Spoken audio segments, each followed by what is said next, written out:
നശിച്ചുകൊണ്ടിരിക്കുന്ന ഞരമ്പുകളെ അതിൻ്റെ പൂർവ്വ അവസ്ഥയിലോട്ട് കൊണ്ടുവരാനും അതുപോലെ തന്നെ നമ്മുടെ വയറ് സംബന്ധമായിട്ടുള്ള പ്രശ്നങ്ങളൊക്കെ കുറയ്ക്കാനും ഹെൽപ്പ് ചെയ്യുന്ന ഒരു വൈറ്റമിനാണ് വൈറ്റമിൻ B12 എന്ന് പറയുന്നത്. അപ്പം ഇത് ഒരുപാട് ആളുകളിൽ ഇന്ന് ഡെഫിഷ്യൻ്റ് ആയിട്ട് നമ്മൾ കണ്ടുവരുന്നുണ്ട്. വൈറ്റമിൻ B12 നമ്മൾ കൊബലമൈൻ എന്നാണ് പറയുന്നത്. ഇതൊരു വാട്ടർ സോല്യൂബിൾ ആയിട്ടുള്ള വൈറ്റമിനാണ്. ഇത് വാട്ടർ സോല്യൂബിൾ എന്ന് പറയുന്നത് വെള്ളത്തിൽ പെട്ടെന്ന് അലിയുന്ന വൈറ്റമിനാണ്. അതുകൊണ്ട് തന്നെ ഇത് ഡെയിലി ബേസിസിൽ നമ്മുടെ ശരീരത്തിന് അത്യാവശ്യമായിട്ടുള്ളൊരു വൈറ്റമിനാണ്. ഇതിൻ്റെ ഡെഫിഷ്യൻസി ഒരുപാട് ആളുകൾ ഇന്ന് കണ്ടുവരുന്നുണ്ട്. അതിൻ്റെ ഭാഗമായിട്ട് അവരിൽ പല അസുഖങ്ങളും നമ്മൾ കാണാറുണ്ട്.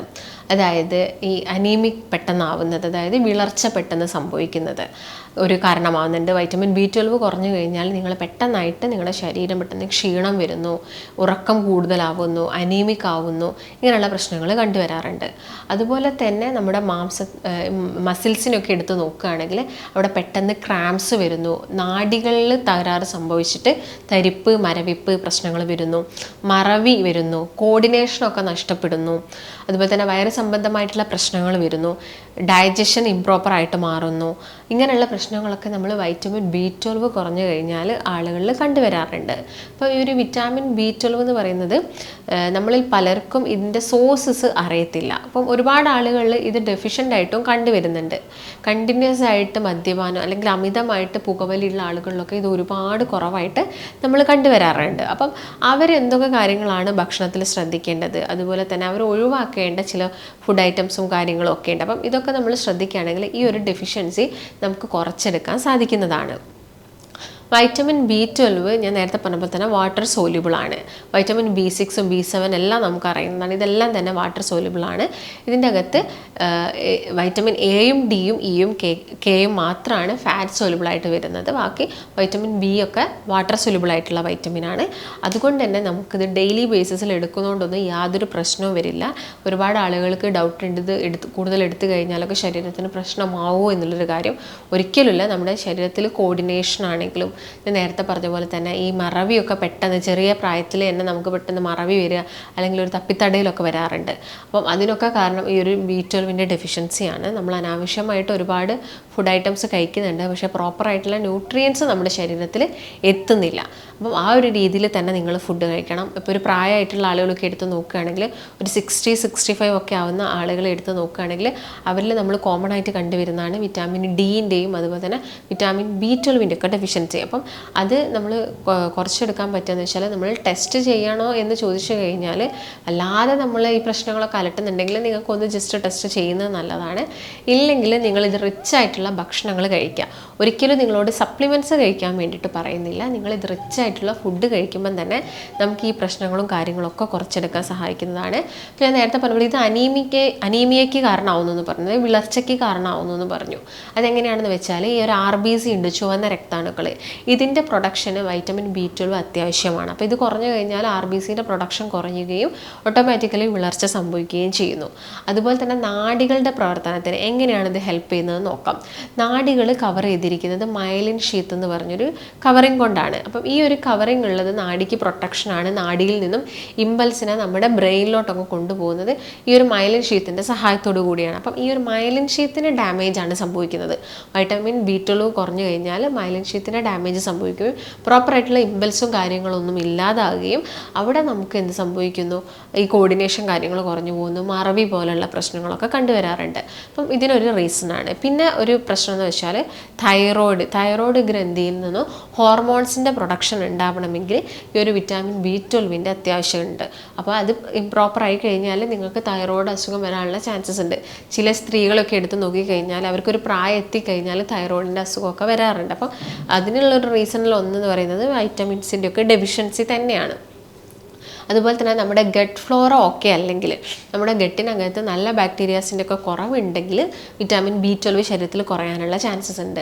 അതുപോലെ തന്നെ ഈ അസിഡിറ്റി, ഗ്യാസിൻ്റെ പ്രശ്നങ്ങൾ, ബ്ലോട്ടിങ് ഇതൊക്കെ കൂടുതലായിട്ട് വരിക, IBSൻ്റെ പ്രശ്നങ്ങൾ വരിക, അല്ലെങ്കിൽ സീലിയാക് ഡിസീസൊക്കെ ഉള്ള വ്യക്തികളിലാണെങ്കിൽ വിറ്റാമിൻ B12 അവരുടെ ശരീരത്തിൽ കുറയാറുണ്ട്. പിന്നെ പുരുഷന്മാരെ സംബന്ധിച്ചിടത്തോളം മദ്യപാനവും പുകവലിയും തന്നെയാണ് അവരുടെ ശരീരത്തിൽ വൈറ്റമിൻ B12 കുറയാനുള്ള റീസൺസ്. പിന്നെ കണ്ടിന്യൂസ് ആയിട്ട് നമ്മൾ ഒരുപാട് മെഡിക്കേഷൻസ് ഒക്കെ കുറേ കാലമായിട്ട് കഴിക്കുക, മെറ്റ്ഫോമിൻ പോലുള്ള ടാബ്ലറ്റ്സ് ഒക്കെ ഒരുപാട് കാലം എടുത്ത് കഴിഞ്ഞാലും വിറ്റാമിൻ B12 ഒക്കെ ഡെഫിഷ്യൻസി നമ്മുടെ ശരീരത്തിലുണ്ടാവും. അതുപോലെ തന്നെ വരുന്നൊരു റീസൺ എന്ന് പറയുന്നത് ഈ മാംസം കഴിക്കാത്ത ആളുകളിലാണ്, അവർ വെജിറ്റേറിയൻസ് നമുക്കറിയാം അവർ കൂടുതലായിട്ടും വെജിറ്റബിൾസും മറ്റുള്ള സോസുകളാണ് യൂസ് ചെയ്യുന്നത്. അപ്പോൾ അതിൽ വൈറ്റമിൻ B12 അളവ് താരതമ്യേന കുറവാണ്. കൂടുതലായിട്ടും വൈറ്റമിൻ B12 വരുന്നത് നോൺ വെജ് ഐറ്റംസിൽ തന്നെയാണ്.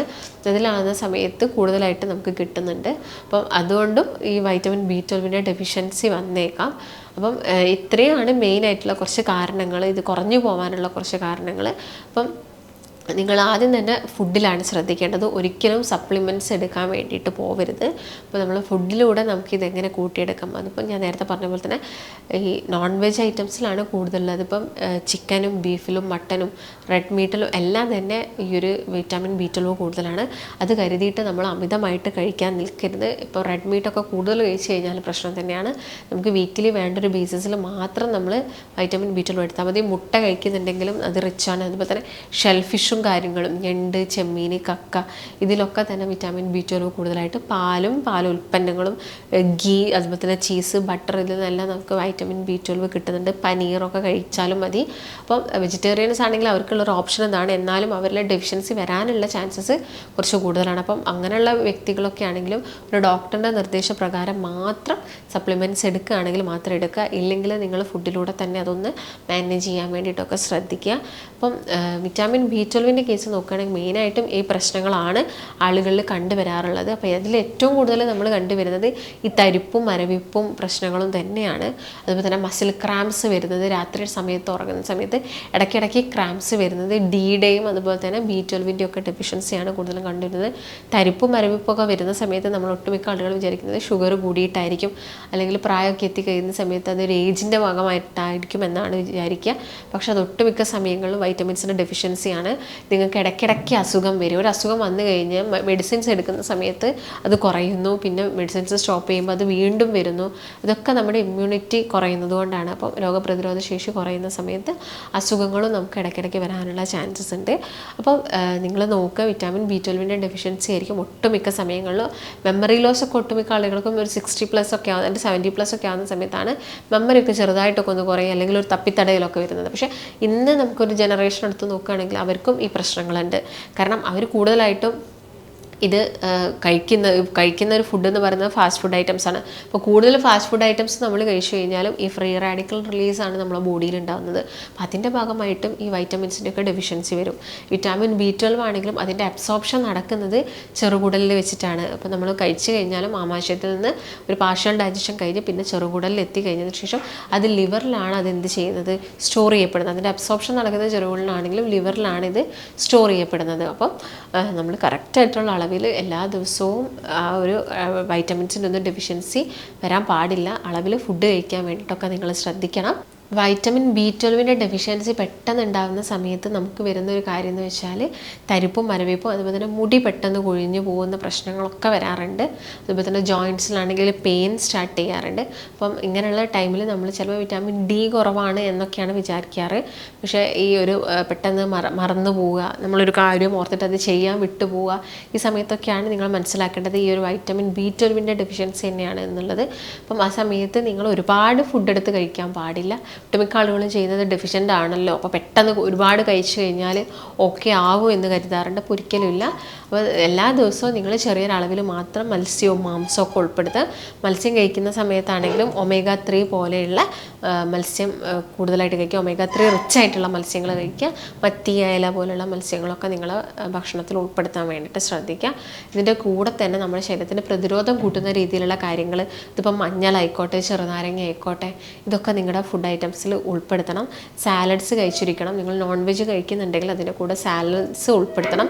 ഫൈബേഴ്സ് കൂടുതലായിട്ട് എടുക്കണം. ഫൈബർ കുറയുന്ന സമയത്ത് ഈ നല്ല ബാക്ടീരിയാസിൻ്റെ അളവ് നമ്മുടെ ശരീരത്തിൽ കുറയുകയും അതിൻ്റെ ഭാഗമായിട്ട് ഈ പ്രശ്നങ്ങളൊക്കെ ഡെഫിഷ്യൻസിയൊക്കെ വരാനുള്ള ചാൻസസ് കൂടുതലാണ്. അപ്പം നിങ്ങൾ ഈ കാര്യങ്ങളൊക്കെ മെയിനായിട്ട് ശ്രദ്ധിക്കുകയാണെങ്കിൽ നമുക്ക് ഈ ഡെഫിഷ്യൻസിയും കാര്യങ്ങളൊക്കെ കുറച്ചെടുക്കാൻ പറ്റുന്നതാണ്. അപ്പം നിങ്ങൾക്കിതിനെക്കുറിച്ച് കൂടുതൽ അറിയാൻ താല്പര്യമോ അല്ലെങ്കിൽ നിങ്ങൾക്ക് ഒരുപാട് കാലമായിട്ട് ഈ കൈകാലുകൾക്ക് തരിപ്പ്, മരവിപ്പ് പ്രശ്നങ്ങളൊക്കെ ഉണ്ടെങ്കിലൊക്കെ നിങ്ങൾക്ക് താഴെ കാണുന്ന നമ്പറിൽ കോൺടാക്റ്റ് ചെയ്യാവുന്നതാണ്. നമുക്ക് മറ്റൊരു നല്ല ഹെൽത്ത് ടോപ്പിക്കായിട്ട് വീണ്ടും കാണാം. നന്ദി.